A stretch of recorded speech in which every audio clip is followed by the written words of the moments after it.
हम बात करेंगे कि लर्निंग स्टाइल कितने तरह के होते हैं। जो सबसे पहला लर्निंग स्टाइल होता है, क्या होता है? विजुअल। विजुअल मतलब देख के सीखना।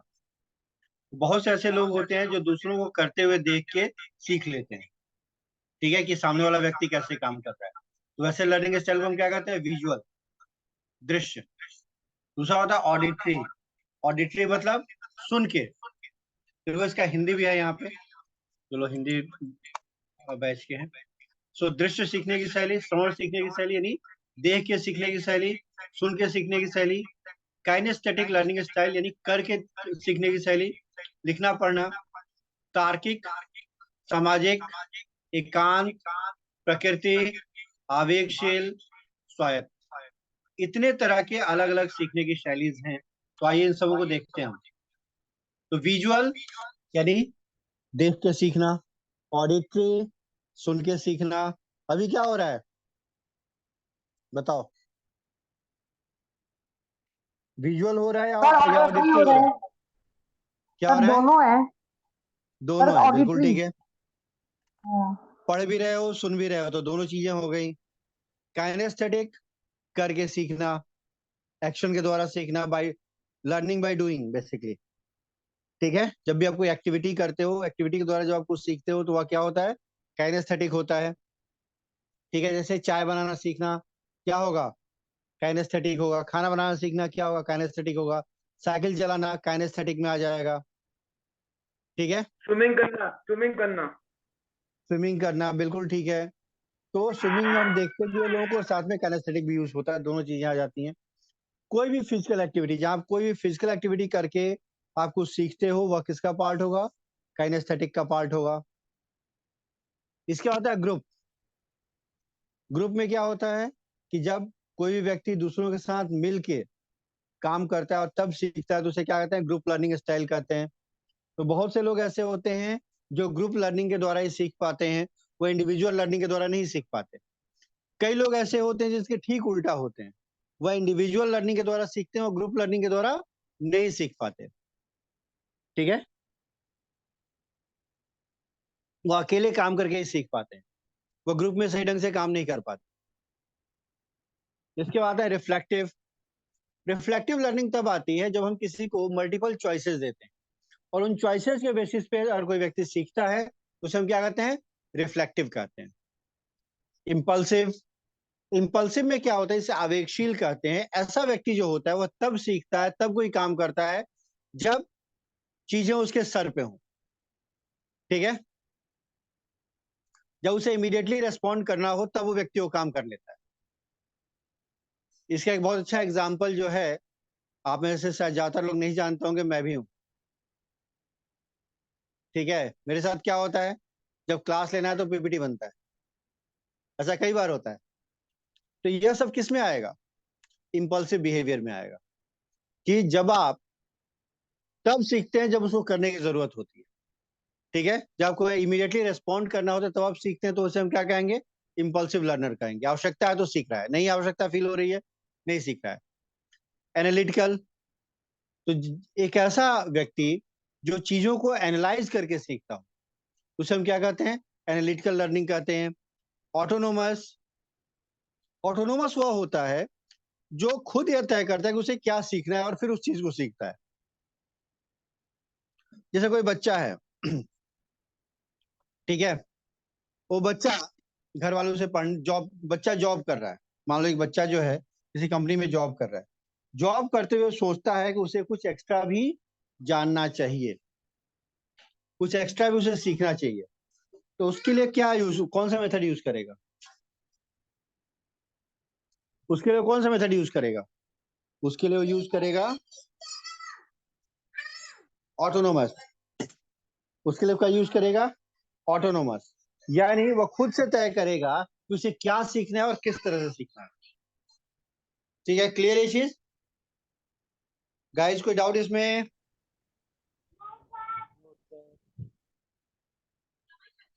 गाइस कोई डाउट इसमें?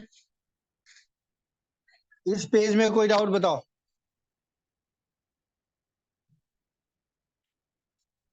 आवाज नहीं आ रही है किसी की भी मेरे पास? No sir. बढ़िया, आगे चलें, आगे चलते।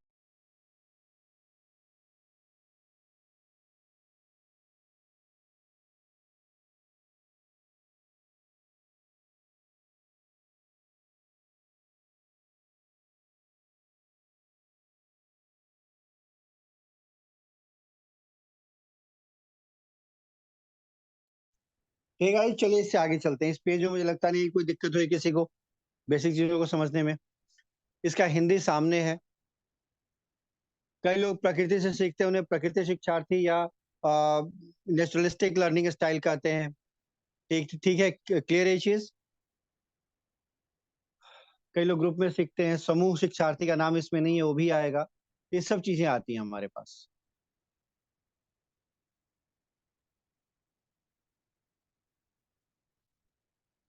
अब हम बात करेंगे इंडिविजुअल डिफरेंसेस की। किसकी बात करेंगे? इंडिविजुअल डिफरेंसेस की बात करेंगे। ठीक है, तो कोई भी दो व्यक्ति किन आधारों पर एक दूसरे से अलग हो सकता है? On what grounds two person can be different from each other? और ये कोई भी दो व्यक्ति कभी भी एक जैसे नहीं होते हैं। इस चीज को हम क्या कहते हैं? इंडिविजुअल डिफरेंस कहते हैं। इस चीज को हम क्या कहते हैं? इंडिविजुअल डिफरेंस कहते हैं।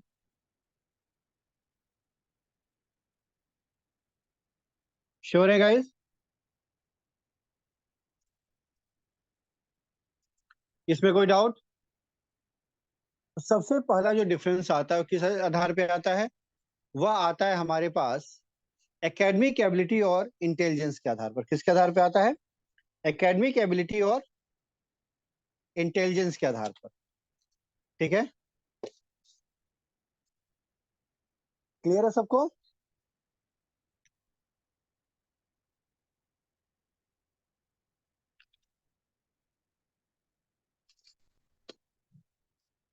ठीक है, तो एकेडमिक किन्हीं भी दो लोगों में एकेडमिक एकेडमिक एबिलिटी जो होती है एक जैसी नहीं होती है। दो लोगों का इंटेलिजेंस एक जैसा नहीं होता है, हम सब लोग जानते हैं।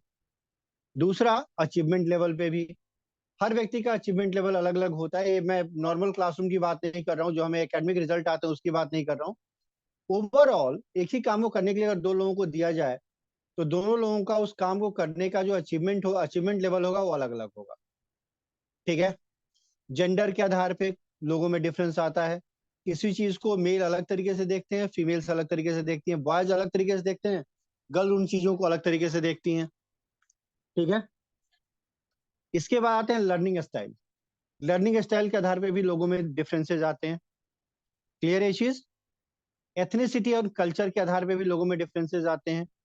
ठीक है, फिजिकल एबिलिटी के आधार पे लोगों में डिफरेंसेस आते हैं। क्लियर है सबको? इसके अतिरिक्त और क्या क्या होता है?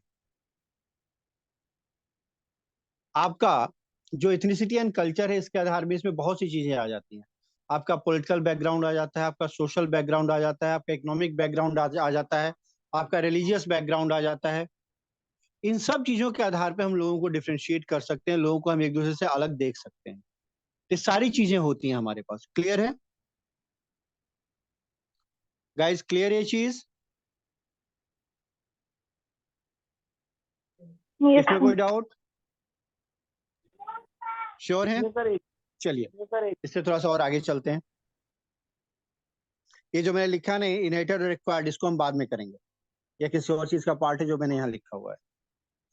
अब हम बात करेंगे कौन कौन से ऐसे फैक्टर्स होते हैं जो टीचिंग को अफेक्ट करते हैं। ठीक है, तो टीचिंग को अफेक्ट करने वाले फैक्टर्स कौन कौन से होते हैं? तो जो टीचिंग को अफेक्ट करने वाले फैक्टर्स होते हैं उनको हम तीन कैटेगरी में डिवाइड कर सकते हैं। कौन कौन से कैटेगरी है हमारे पास? टीचर की कैटेगरी, स्टूडेंट की कैटेगरी एंड अदर्स। ठीक है, तो टीचर की कैटेगरी में कौन कौन सी ऐसी चीजें हैं जो हमारे टीचिंग लर्निंग प्रोसेस को अफेक्ट कर सकती हैं? तो उसमें सबसे पहला क्या आता है? Subject knowledge. टीचर के पास सब्जेक्ट नॉलेज है या नहीं है, ये बहुत इंपॉर्टेंट है। अगर टीचर के पास सब्जेक्ट नॉलेज नहीं है तो वह कभी भी बच्चों को सही ढंग से जानकारी नहीं दे सकता। पता है सबको? कि एक टीचर के लिए सब्जेक्ट नॉलेज कितना इंपॉर्टेंट है? ये पता है ना सबको? ठीक है। सब्जेक्ट नॉलेज के बाद दूसरी चीज आती है टीचिंग स्किल। तो टीचर की टीचिंग स्किल कैसी है, ये भी बहुत मायने रखता है। जो टीचर है तो उसकी टीचिंग स्किल कैसी है, ये भी बहुत मायने रखता है। ठीक है, यस सर। क्लियर है सबको? Yes sir. तीसरी चीज आती है हमारे पास पर्सनैलिटी। तो टीचर का जो पर्सनैलिटी है वह कैसा है, ये भी बहुत मायने रखता है। जो टीचर का व्यक्तित्व है वह कैसा है, ये भी बहुत मायने रखता है। फिर उसका बिहेवियर, उसका व्यवहार कैसा है, ये भी बहुत मायने रखता है। ठीक है, उसके अलावा क्या मायने रखता है? उसका मेंटल एंड फिजिकल हेल्थ। ठीक है, वह मेंटली और फिजिकली कितना फिट है, ये भी बहुत मायने रखता है। कैसे बताइए, इसमें किसी पॉइंट को लेकर, जो टीचर वाले पॉइंट्स है उसमें किसी को कोई डाउट है किसी पॉइंट को लेकर, तो बताओ, मैं इलेबोरेट करता हूँ। अब तो मुझे मेंटल नहीं एंड है फिजिकल सर। हेल्थ की मैं बात करता हूँ। अगर मान लो, अगर मैं फिजिकली फिट नहीं हूँ, सपोज अगर मैं फिजिकली फिट नहीं हूँ, तो क्या मैं सही ढंग से आप लोगों को चीजों को इलेबोरेट कर पाऊंगा? ये बताइए। No sir. नहीं कर पाऊंगा ना? Yes sir. अगर मैं फिजिकली फिट नहीं हूँ तो मैं क्या सही ढंग से चीजों को आपको इलेबोरेट कर पाऊंगा? नो नहीं सर। कर पाऊंगा। ऐसे ही अगर मैं मेंटली फिट नहीं हूँ, अगर मैं स्ट्रेस में हूँ, या अगर मैं मेंटली किसी भी तरह की प्रॉब्लम में हूँ, तो क्या मैं चीजों को आपको सही ढंग से इलेबोरेट कर पाऊंगा? ये बताइए। No sir. नहीं कर पाऊंगा। ठीक है, तो इसमें कोई doubt guys? No sir. No sir. नहीं। चलिए से थोड़ा सा और आगे चलते हैं। दूसरा है लर्नर के एंड पे क्या क्या है? लर्नर के एंड पे प्रायर नॉलेज। अब कई बार क्या होता है कि हम कोई ऐसा टॉपिक पढ़ने जाते हैं जिसके बारे में हमारे पास पहले से कोई जानकारी नहीं। अगर किसी टॉपिक के बारे में हमारे पास पहले से कोई जानकारी नहीं है और अचानक से हमने टॉपिक पढ़ना शुरू किया, तो क्या होगा? क्या उस टॉपिक को हम लोग ठीक से समझ पाते हैं? ये बताइए। क्या उस टॉपिक को नहीं हम लोग ठीक से समझ पाएंगे? No sir. नहीं समझ। No sir. नहीं समझ पाएंगे। ठीक है, क्लियर है ये चीज? तो किसी भी टॉपिक के लिए एक प्रायर नॉलेज बहुत जरूरी चीज होती है। अब दूसरा होता है परसेप्शन। तो किसी भी चीज के बारे में हमारी सोच क्या है, हमारा विचार क्या है किसी चीज को लेकर, हम उस चीज के बारे में क्या सोचते हैं, यह भी बहुत मायने रखता है।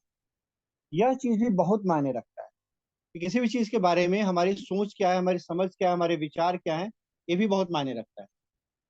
यानी हमारी अनुभूति क्या है, हम किस चीज के बारे में क्या सोचते हैं, ये भी बहुत मायने रखता है। उसके बाद से आता है फिजिकल एंड मेंटल हेल्थ।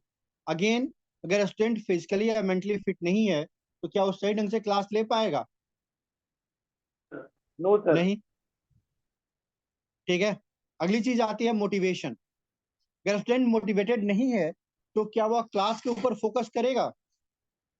नहीं नो करेगा। सर।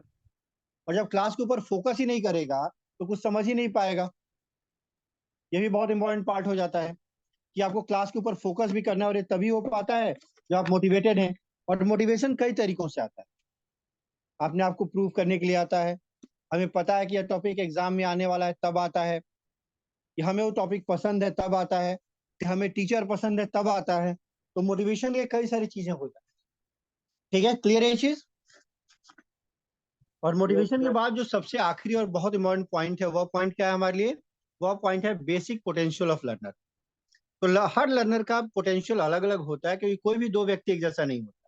ऐसे कंडीशन में मान लो किसी बच्चे का पोटेंशियल कुछ और है, आप उसे पढ़ा किसी और तरीके से रहे हो, क्या वो बच्चा आपकी बात सही ढंग से समझ पाएगा? या बाकी पूरे क्लास का पोटेंशियल कुछ और है, उस बच्चे का पोटेंशियल कुछ और है, हायर पोटेंशियल है, तो उसके लिए वो क्लास क्या होगी? बोरियत से भरी हो जाएगी। या लोअर पोटेंशियल है, तो उस बच्चे के लिए वो क्लास क्या होगी? बहुत डिफिकल्ट हो जाएगी। तो उस बच्चे का पोटेंशियल क्या, वो कितनी चीजों को ग्रैप्स कर सकता है, वो कितनी चीजों को एनालाइज कर सकता है, समझ सकता है, यह सब चीजें उसके उसके पोटेंशियल में आ जाती है। तो यह सब चीजें लर्नर के एंड पे हमारे टीचिंग लर्निंग सिस्टम को अफेक्ट करती है। तीसरी चीज आती है अदर्स। अदर्स में क्या आता है? Support material, instructional facilities, learning environment. अब देखो, सपोर्ट मटेरियल, आप कौन सी किताब का इस्तेमाल कर रहे हो, आप किस तरह के नोट्स का इस्तेमाल कर रहे हो, आपके पास लैब की फैसिलिटी कैसी है, लाइब्रेरी की फैसिलिटी कैसी है, ये सब चीजें आपके टीचिंग को अफेक्ट करती हैं। क्लियर है? लाइब्रेरी अच्छी नहीं होगी तो अगेन बच्चों को सपोर्ट मटेरियल नहीं मिल पाएगा, ठीक है। तो ये सब चीजें जो है कहीं ना कहीं हमारे टीचिंग लर्निंग सिस्टम को अफेक्ट करती हैं। लैब अच्छा नहीं होगा तो साइंस के फील्ड में बच्चे एक्सपेरिमेंट नहीं कर पाएंगे, तो चीजों को कैसे समझ पाएंगे, बताइए? पॉसिबल होगा उनके लिए समझना? No sir. दूसरी चीज आती है इंस्ट्रक्शनल फैसिलिटीज। तो किसी भी क्लास में इंस्ट्रक्शन ही क्या, अब जैसे मान लो हमारी क्लास चल रही है, हमें हर आधे घंटे में या 40 मिनट के बाद से क्लास को ब्रेक करना होता है, ठीक है। तो हमारी फैसिलिटी उतनी अच्छी नहीं है अभी, बट यही अगर हमारे पास कंप्लीट वर्जन हो तो क्या होगा, 40 मिनट के बाद हमें अलग ब्रेक नहीं करना होगा और हमारी क्लास जो है कंटिन्यूटी में रहेगी। तो जो बीच में एक ब्रेकअप हो रहा है क्लास में, वो अच्छी चीज नहीं हो पाएगी।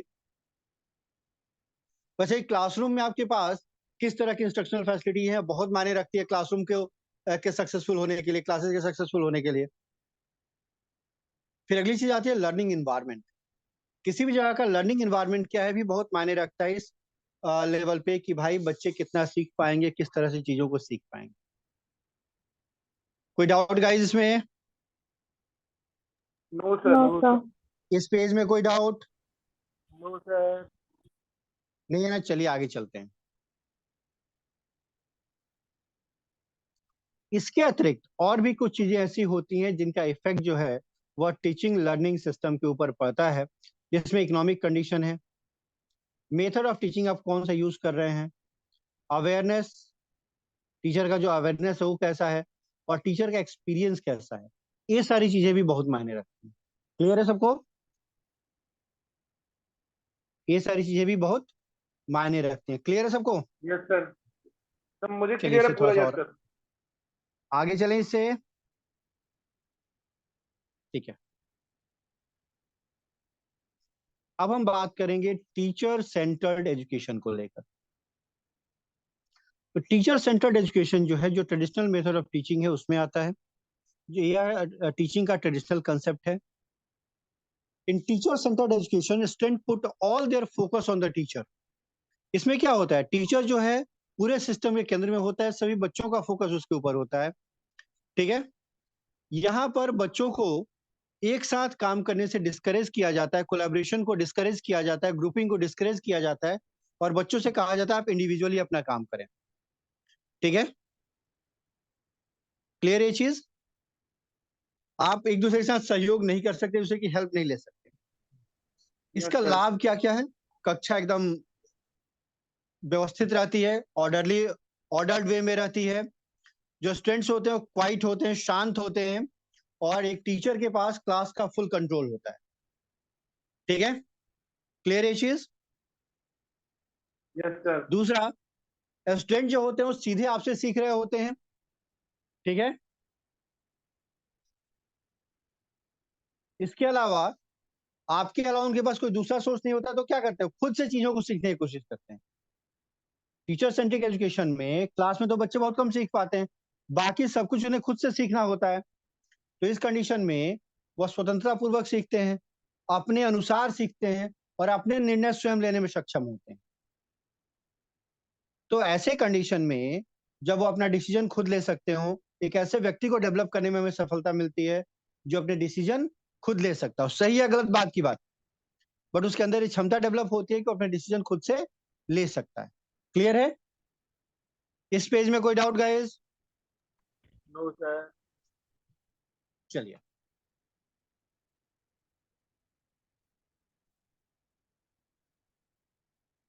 अब देखो यहाँ पे क्या होता है कि सारी की सारी एक्टिविटी टीचर पे सेंटर्ड होती है, टीचर पे केंद्रित होती है। ऐसे कंडीशन में टीचर को इस बात की चिंता करने की आवश्यकता नहीं होती है कि छात्रों से कोई महत्वपूर्ण टॉपिक छूट जाए, ठीक है। क्लियर है ये चीज? इसका सबसे बड़ा यस एक और सर। बहुत बड़ा फायदा क्या होता है कि यहाँ पे टीचर इस चीज की चिंता नहीं करता है कि छात्रों से कोई टॉपिक छूट जाएगा, क्योंकि किसी भी टॉपिक के छूटने का कोई चांस नहीं होता है, ठीक है। क्लियर है ये चीज? Yes sir. अब इसके डिमेरिट्स क्या क्या हैं, इसके दोष क्या क्या हैं, इसके कॉन्स क्या क्या हैं। क्योंकि बच्चे अकेले काम करते हैं, ठीक है, तो वो सहयोग करना नहीं सीखते हैं, कोलैबोरेट करना नहीं सीखते हैं, और इसके साथ साथ उनका जो कम्युनिकेशन स्किल होता है वो उतना बेहतर नहीं हो पाता।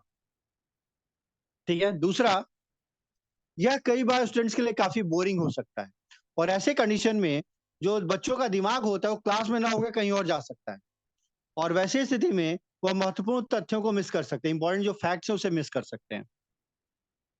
ठीक है। एक और बहुत इंपॉर्टेंट चीज क्या होती है, या बच्चों को खुद को एक्सप्रेस करने का मौका नहीं मिलता है, क्वेश्चन पूछने का मौका नहीं मिलता है, और अपनी लर्निंग को खुद से डायरेक्ट करने का मौका नहीं मिलता। ये सब इसके डिमेरिट्स हैं। ठीक है गाइस, यस सर। श्योर हैं? तो आज की क्लास को Yes, इसी पॉइंट पे रोकते हैं, फिर मिलते हैं हम लोग कल की क्लास में। All the yes, very sir. Best guys. Thank you, sir. Good good night, sir. Night. Good night.